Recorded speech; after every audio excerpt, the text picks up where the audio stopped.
In the southern Slobozansky direction, aerial reconnaissance operators from the Strix Company of the 4th Detachment of the State Border Guard Service of Ukraine are systematically reducing the combat resources of the Russian occupiers.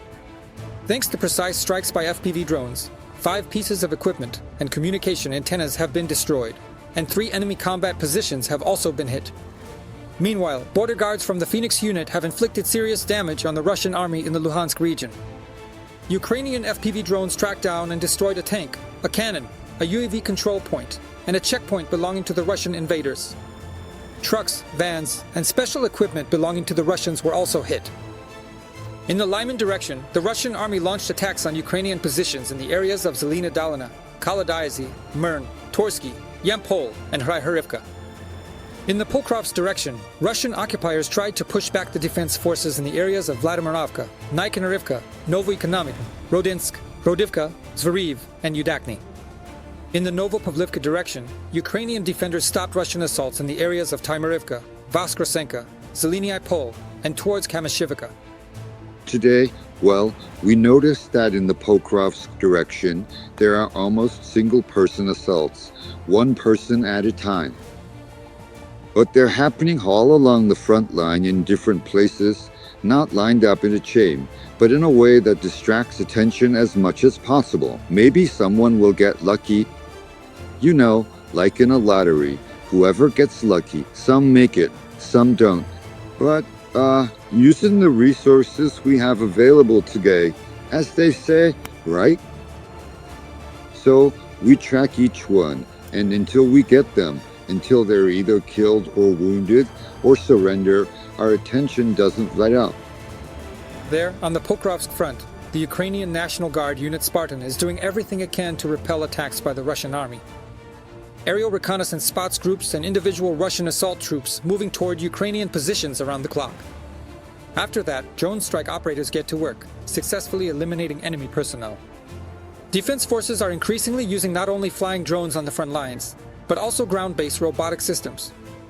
According to the General Staff, the volume of cargo delivered to the front line using ground-based drones has increased by more than 80%. Unmanned systems are already supplying Ukrainian defenders with ammunition, water, and equipment, helping to save soldiers' lives. For example, it is these unmanned ground vehicles that help the 210th Separate Assault Regiment of the Ukrainian Armed Forces carry out defensive and assault missions in key areas of the front. The same ground drones are also being used by the Ukrainian Armed Forces for reconnaissance, defense, or fire support on the battlefield. The video shows tests of the Ukrainian ground robotic system called Droid. It can perform reconnaissance functions, and if necessary, provide fire support to the infantry.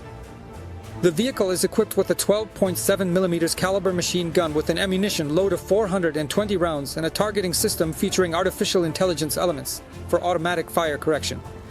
According to estimates by the Ukrainian Military Command, up to 15,000 robotic systems are expected next year.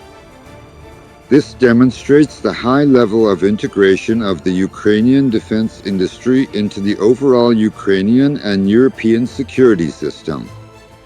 This involves the exchange not only of experience, but also of advanced technologies with leading European manufacturers. Over the past day, Ukraine's defense forces have eliminated around 790 Russian occupiers. Since the beginning of the full-scale invasion, the Russian army has lost more than 1,071,000 soldiers in total. According to the General Staff of the Armed Forces of Ukraine, Ukrainian defenders also destroyed 66 artillery systems, 1 multiple launch rocket system, and 124 units of automotive and special equipment belonging to the Russian occupiers yesterday. And now joining our broadcast is military analyst Alexei Geitman. Alexei, good evening. We're glad to welcome you live on the Freedom TV channel. Glory to Ukraine. Glory to the heroes. Good evening. Alexei, let's really start our conversation today with what's happening on various fronts, with the information recently released by the General Staff of the Armed Forces of Ukraine that the defense forces are making progress in several directions.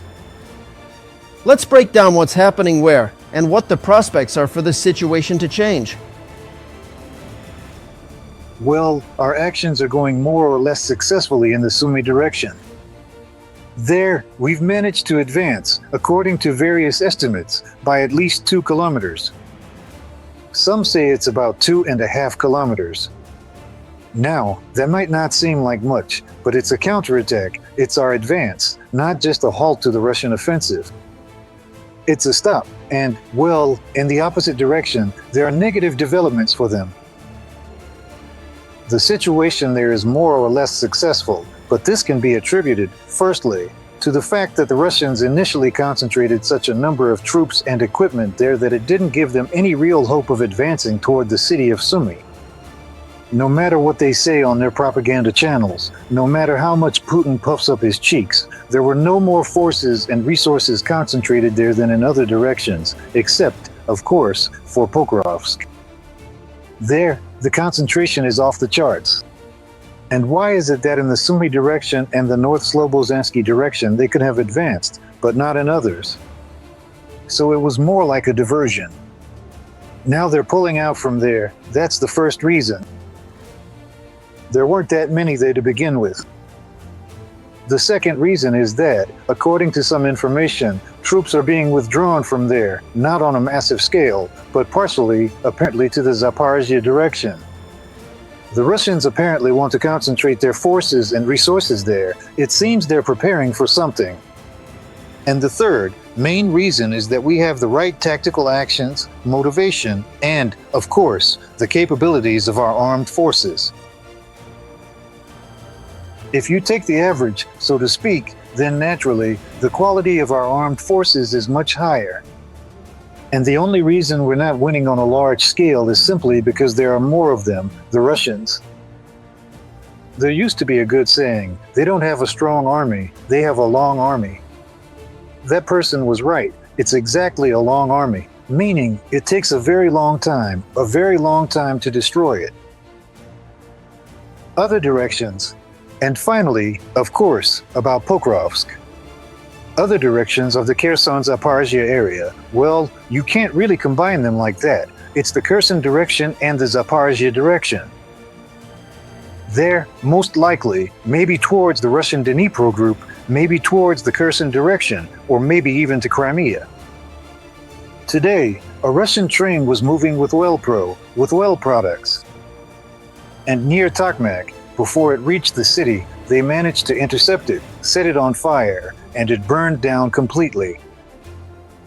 We know that when gasoline, diesel, or any kind of fuel and lubricants catch fire, it's almost impossible to put it out. You just have to let it all burn out. They'll be repairing the railroad there, so most likely nothing will be moving along it for a while. And in the Lyman direction, there was an attempt to cross the Oskil River. There are different transcriptions. In Ukrainian it's Oskil, but it's also translated as Oskol or Oskol. Honestly, I don't know. Maybe you can tell me which one is correct. In Ukrainian, it's Oskil, but in Russian I've heard both Oskol and Oskol. Well, let me know later if you remember. There was an attempt there. Well, some offensive actions, but they didn't really succeed. And then the third thing, what was it, 86 or something? Well, about a third of the fighting, 60, I think, was the count. A third of the fighting along the entire front line was happening precisely in the Pokrovsk direction. There, the Russians, well, we remember that salient of theirs that formed there. We sent in reinforcements there, I mean north of Pokrovsk, Bobrapil, and for the most part, that salient, well, just a small piece of it was left at the very beginning. The rest we surrounded and destroyed. And the enemy keeps pushing forward, concentrating. Commander Sersky mentioned 111,000. Eyewitnesses who are directly involved in the fighting there, well, mid-level commanders, cautiously comment that it could be up to 200,000. Well, maybe they've brought in some more troops there. Again, moving along the front line, let's note, this is an important point. The number of forces and resources they have, well, manpower, let's put it that way, on the front line isn't increasing. If it does increase, it's only slightly, maybe by 0.5%, maybe 1%. So if they've reinforced somewhere, it means they've weakened elsewhere, or gathered from everywhere. They're moving troops along the front line. So, when we talked about the Zaporizhzhia direction, in order to reinforce there, it's not like they're pulling reserves from Siberia or the Far East or wherever. They're not bringing in some supposed reinforcements from there. They're actually moving troops from the Sumy direction. And as for Pokrovsk, the distance between the pincers around Pokrovsk is about 15 kilometers. Well, give or take, depending on how you measure it, from the gray zone, from which salient to which, it's about 15 kilometers. And that distance isn't getting any smaller, the ring isn't tightening. But we've already discussed this with you, and we've gone over it in quite a bit of detail. If the distance between the northern and southern Russian groupings, the ring, shrinks to less than 10 kilometers, say 6 to 8, then basically, those are exactly the conditions described in military science and combat regulations. Troops need to be withdrawn so they don't end up completely encircled. Because 6 to 8 kilometers is exactly what's considered a tactical encirclement, or rather, an operational one. And, at that point, well, you really have to pull back, because the likelihood of a complete physical encirclement increases dramatically. That's why we believe, or rather, we hope, that we'll be able to hold Pokrovsk. We've been fighting there for over a year.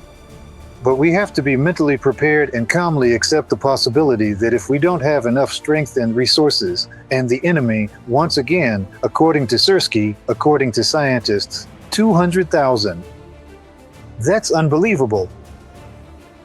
Then it's better to pull back and save our people and equipment, rather than hold out to the last moment and then retreat in a disorganized way. A disorganized retreat of troops usually leads, I don't even want to bring up Avdiivka or Volodar, but just according to military science, it leads to a multiple increase in losses for the retreating army. That is, it could be twice as many, maybe even more than double. So, an extra 2 or 3 days in Pokrovsk, they just won't make a difference. It won't give us anything, but if we retreat in an organized way, it will save more people and equipment.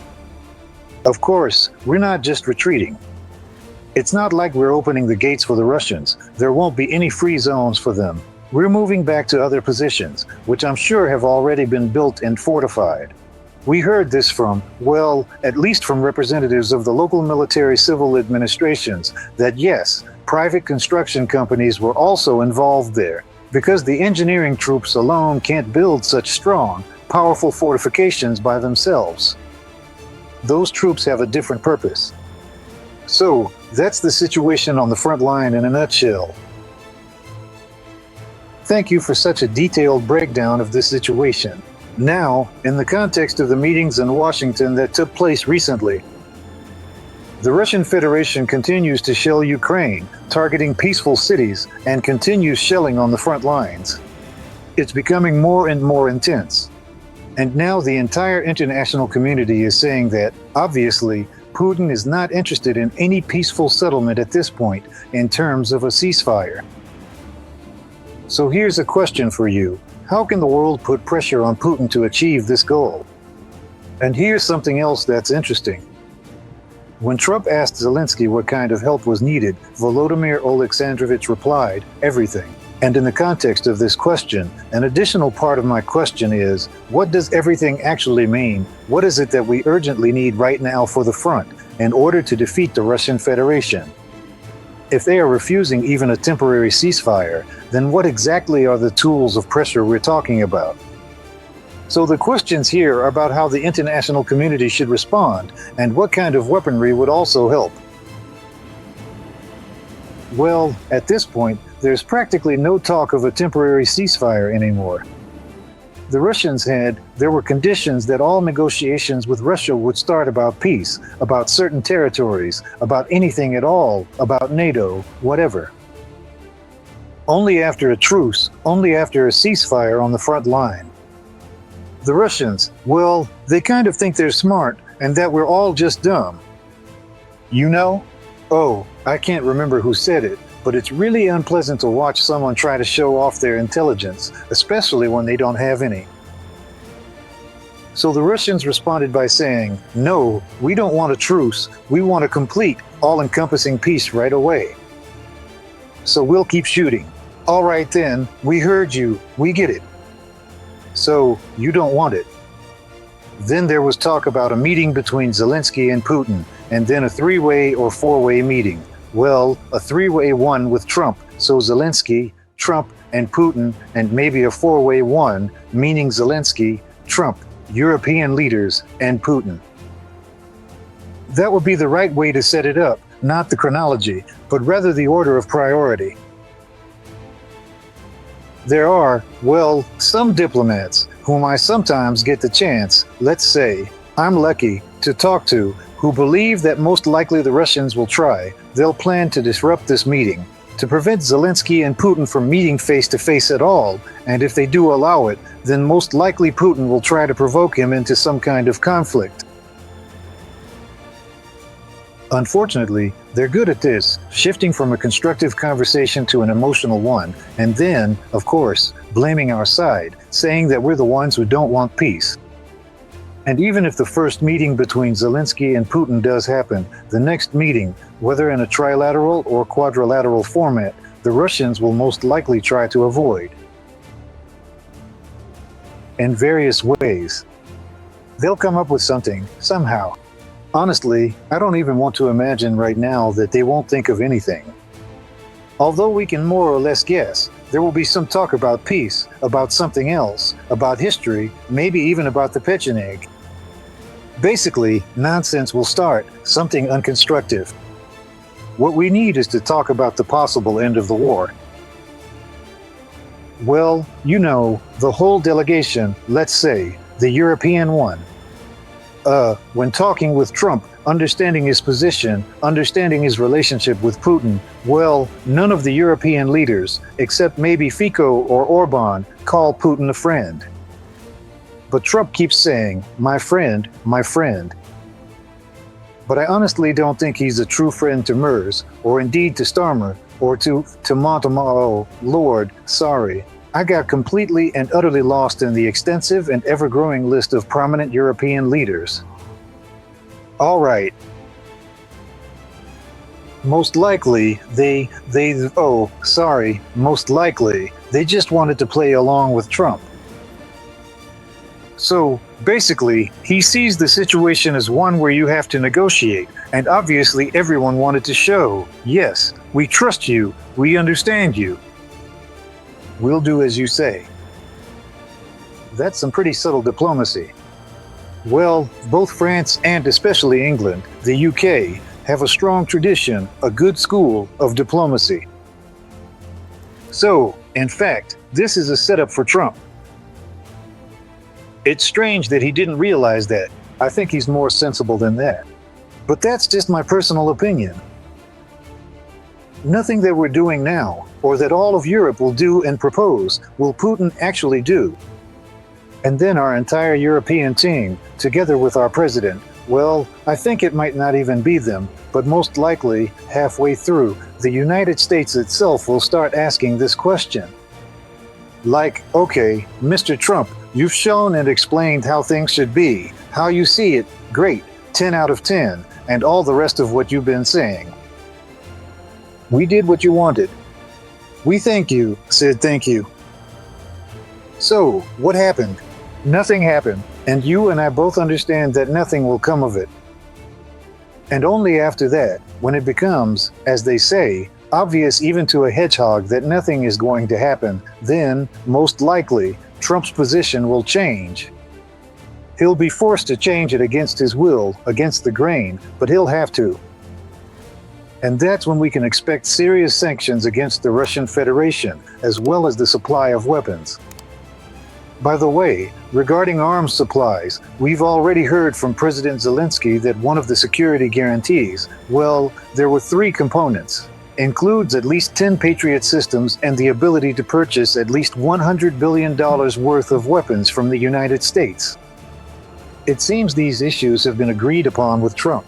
And, of course, a large sum, I can't say exactly how much right now, I can't recall off the top of my head, was mentioned for production, and for some reason, specifically for drones. I think this isn't to provoke Trump, because for security guarantees, aside from paperwork, we need about 1,000 Flamingo-type missiles that can fly long distances. That's basically the general idea, in essence, of security guarantees. Thank you for listening to all that. I managed to get it out, and thank you very much as well. Alexei, I also think that another effective way to influence the Kremlin dictator Putin still works. Remember, last time we discussed long-range strikes? So, actually, something is blowing up again in Voronezh, and in Luhansk, long-range drones paid a friendly visit to the military warehouses at the positions of the occupation army. So I think this is still very much working. Oh yes. Alexei, thank you for finding the time to join us live today. Alexei Geitman, military analyst, was a guest on live broadcast on the Freedom TV channel. Every voice matters. Join our community, support independent journalism and help us bring you the truth from Ukraine. Become a member of Ukraine Today. Join us now.